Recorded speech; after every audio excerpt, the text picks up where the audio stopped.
Hi everyone, my name's David and I was recently asked to be a participant for the 2017 Cosmere Fan charity event for open books. Since the release of my Stormlight fan film in 2016, I've connected with many amazing people in the Sanderson fandom. One person I got to know quite well is Ben McSweeney. If you haven't heard of him before, here's a quick introduction. Ben is an animator, illustrator, concept artist, storyboard artist, and cinematic director. He's been part of the animation teams that have worked on the Darksiders 2 video game, Rooster Teeth's Red vs. Blue, Archer, and most recently Rick and Morty. Now Dave, you might be saying, that's all well and good, but what's this got to do with the Cosmere? Well, Ben is also responsible for illustrating many official and iconic art pieces for Brandon Sanderson's works, including the Mistborn series, the Rhythmatist, and the Stormlight Archive series. Now, Ben doesn't just make art for Brandon, he's also a fan of his works. He participates in many online discussions about the Cosmere, and sometimes even uses his skills to make some unofficial art explaining his understanding of how some aspects of worlds may work. In fact, it was Ben's fandom that got him involved with Brandon in the first place. How did you start out with Brandon? Like, how did you become an illustrator with him? Fan art! Fan art is super valuable. What I did was I read the first Mistborn novel, first two actually, I think, and I enjoyed it quite a lot. So Brandon's work is so cinematic already. It is so strong in imagery to begin with that I was inspired to draw some things just as a fan. I did a few pieces of illustration work, and then I threw them up on his fan forums. And he reached out to me. He said, I need somebody to help me out with this thing. Would you be interested in helping out? It was a right place and a right time situation that was precipitated by me reaching out and doing something just because I was a fan. And it was luck that he happened to be, at that time, looking for a professional illustrator to help him pitch Stormlight to Tor. And then, Brandon actually wanted me to work on Stormlight with him, which was where we started. And, he liked what he saw. We pitched those illustrations along with the text. Tor was like, we'll let you do what you want to do, and we did it. So there was some struggle at first, because I think even they were nervous about taking this flagship series that they wanted to push and throwing a lot of illustrations in it. Nobody really knew how this was going to work. But Brandon had a very strong vision of how it was going to work, and he directed that vision and got a bunch of artists to help him out, and here we are.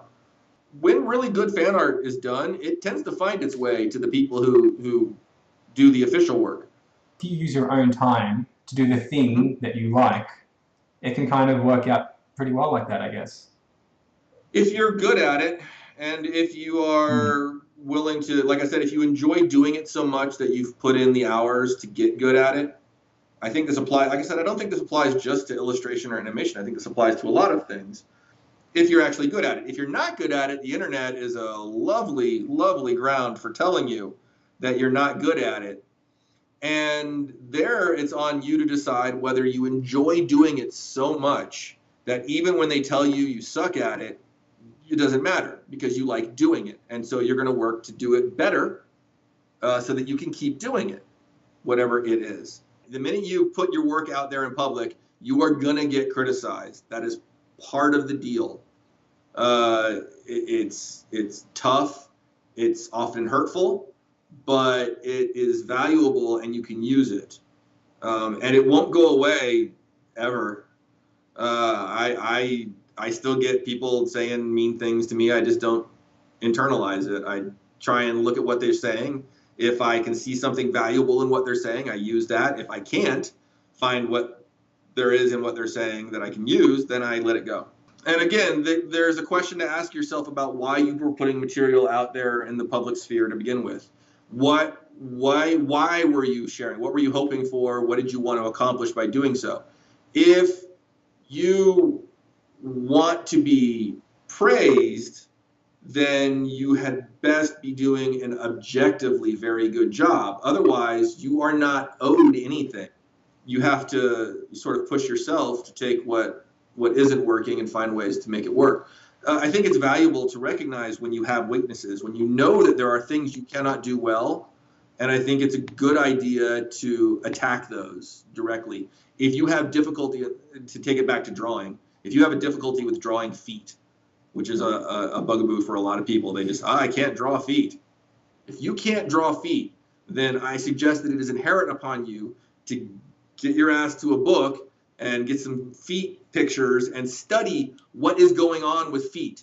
It's ears, if you can't draw ears, if you can't draw eyes, if you can only draw these things in a very specific, certain kind of style, and you can't do it in any other way, then you got to recognize that that is a weakness of yours, and you're going to have to work with it. There's a question of, me, I'm a commercial artist. My job is literally to turn on a dime for various people and to draw in a way that helps them. So to me, being able to draw in cartoony ways, in anime ways, in realistic ways, this is all very valuable. Being able to look at someone's existing material and break it down so that I can figure out how to draw in Rick and Morty style, or how to draw on the Awesomes, or how to draw anything that I'm working on. That's part of, what it is to be a commercial animator. But that's not necessarily what everybody wants to do. There's so many different things you can do out here as an illustrator, as an artist. So many different ways to apply your skill. I wish I had had somebody tell me how valuable it would be to study all those basics. I was in my 20s before I personally buckled in and just decided that I needed to understand perspective and to stop faking it. I had been faking. I had a career. I was doing cartooning work. I had done all that magazine work. I didn't really understand how to draw in 3-point perspective. I was faking it.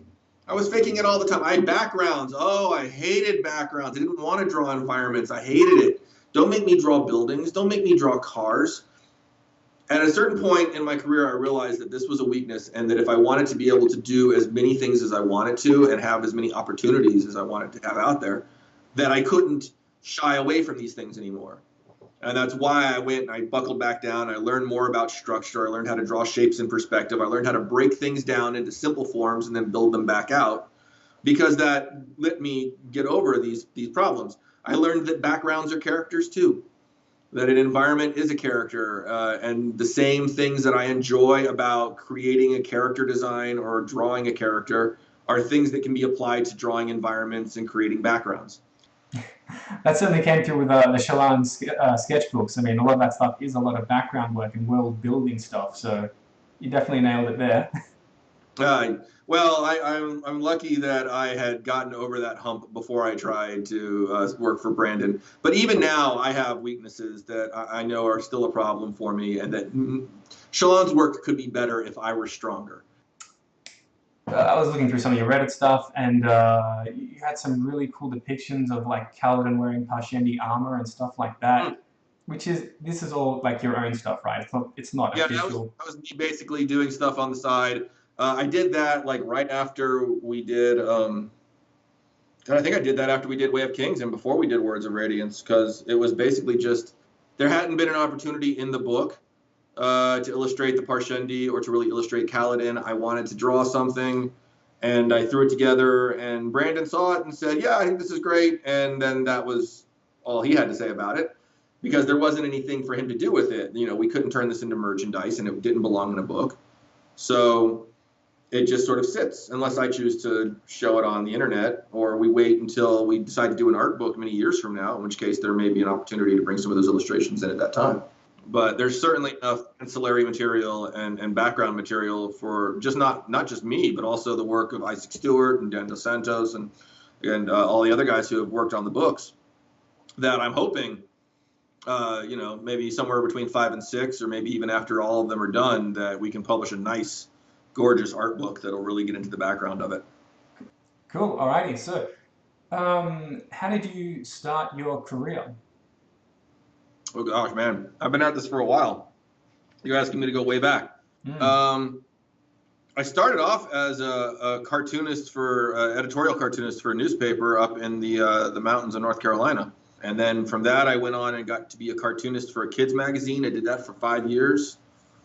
And that was making up stories and puzzles and doing jokes. So yeah, I had a winding path. I wanted to draw comics. I ended up drawing puzzles. I got into animation. I wanted to do action animation, cool stuff. And there's not a lot of opportunities for that commercially. So I had to do some of that myself in order to open up those doors. What programs do you kind of use to do drawing? I mean, obviously that's traditional, but you seem like you're pretty digital savvy. Well, the first 6 or 7 years I was working in just straight up pencil and paper. It was still old school, drawing it on paper and shooting it with a camera. And then because the studio I was working in, we had that ability to sort of develop our own workflow. So at the same time that we had access to Cintiqs for the first time, which would be about 2005, 2006, 2007, we just started using Photoshop actually as our drawing tool. And we did that for years. From Photoshop, I moved into Two Moon Harmony, but there's a lot to be said for still being able to just draw yourself out of the frames. If you have to draw every frame, you can. I was dragged kicking and screaming into digital drawing. I had been an analog illustrator my entire life, working with pens and pencils and paper. I had been ink thinker for 7 years before I ever learned to draw digitally. At the same time, once I got used to the way that digital drawing feels different, because it's very much just about it being an uncomfortable muscle memory thing. The actual act of drawing, of moving your hands, having lines come together, and shapes and positive and negative space, all of this is still applicable when you're working digitally, especially when you keep it simple. And so, yeah, I love working on my computer. I love drawing digitally. The Cintiq makes it very easy to do that in a comfortable way. It's my favorite tool. It's just, I tend to tell people not to get too hung up on the tools because it's a very expensive tool. And I don't want people to feel like I have to own a Cintiq before I can do this. No, what you have to do is draw using whatever tools come to hand, whether that's, my first tools were papers and pencils. Like, I mean, because you put so much time and effort into it, what's your thought process when you need to bring something to life? It depends on the client in many cases. The more of a big project it is, the more moving parts and the more people involved, the less necessary opportunities there are for you to sort of inject what you want to do, and the less appropriate it is. Even on a project like Stormlight, I have a responsibility to produce the works specifically that we've agreed to illustrate, but there's so much material in there that there's a lot of opportunities to sort of build out on that just for fun. Those works aren't necessarily sanctioned, they're not approved, but I do them because I'm enjoying doing them and it's a chance to interact with the fans and do something extra. The going above and beyond, I mean, I don't necessarily think that I do. I think I do what's needed to get the project done. And sometimes the best way to do that is to really think it out and try and be logical and thorough about it. So with Stormlight, there's a lot of opportunities to do that. And in fact, I hope that is a value that I bring to what I do with the Shalon illustrations, that we don't just think, a chull is a crab with a rock on its back. That's very easily description, but it's a question of how does it support that weight? How is it growing a thing on its back? Can we make this work in a way that makes sense? Because it's more than just the immediate output. It's that output have enough depth and thought behind it to stand up to scrutiny, to be able to expand upon it later. You're welcome to come up with ideas for your client. If you want to go out of your own and do that extra work, recognize that you're doing it on your own. There may be a reward for that. There may be no reward for that. And in fact, it may give you trouble. Sometimes it gets me in trouble. People ask me why I'm interfering with, why am I worried about this other thing? It's not my problem. It depends on the client. It depends on the work situation. Everyone is different. I'm very lucky with Stormlight that they like that I do that and they ask me to do more of it, but not every client wants that. Anyway, one more question here is, with the release of Oathbringer around the corner, can you tell us if you've contributed any more artwork to the next installment of the Stormlight archive? So no specifics, just yes or no. Oh yes, of course. There's Shalon work. They haven't kicked me off this project yet. So no, we have a whole new host of Shalon illustrations. There will be all new crazy creatures. There will be a few new locations. There were some interesting things we did with Shalon this novel, which were very challenging, which I look forward to talking to people about after the novel comes out. It is definitely, there's going to be some different stuff in there for you guys. It's not going to be like the Shalon you know.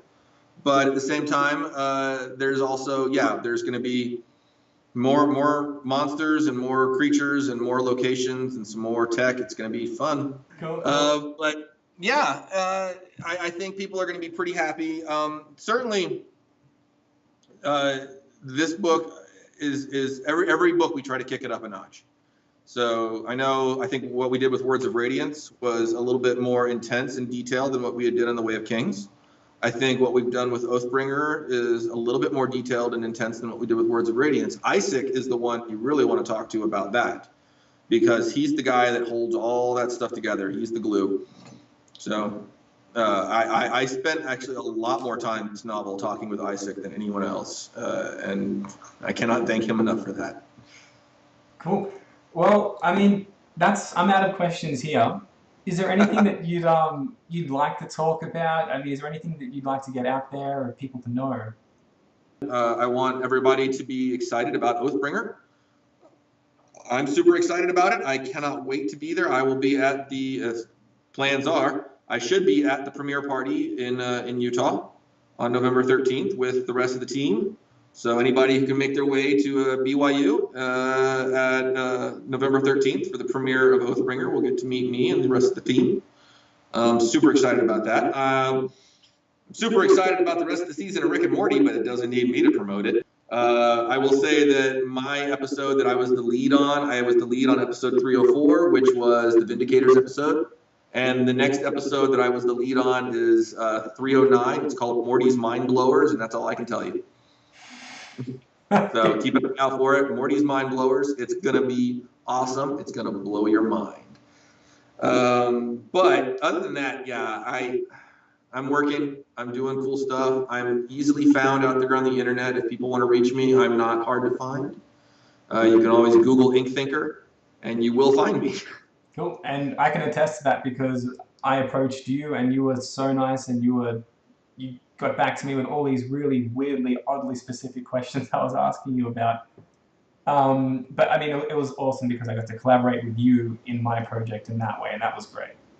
Well, and that was another thing. Like we could tell. Well, I could tell that because again, it should be worked or noted that your fan film did not have official Dragonsteel support. That it was not a sanctioned project. But at the same time, I was allowed. I did ask, and I was allowed to provide you with a little bit more detail. I could tell that you had based your illustration, you had based your models on the illustrations. That was the first right step.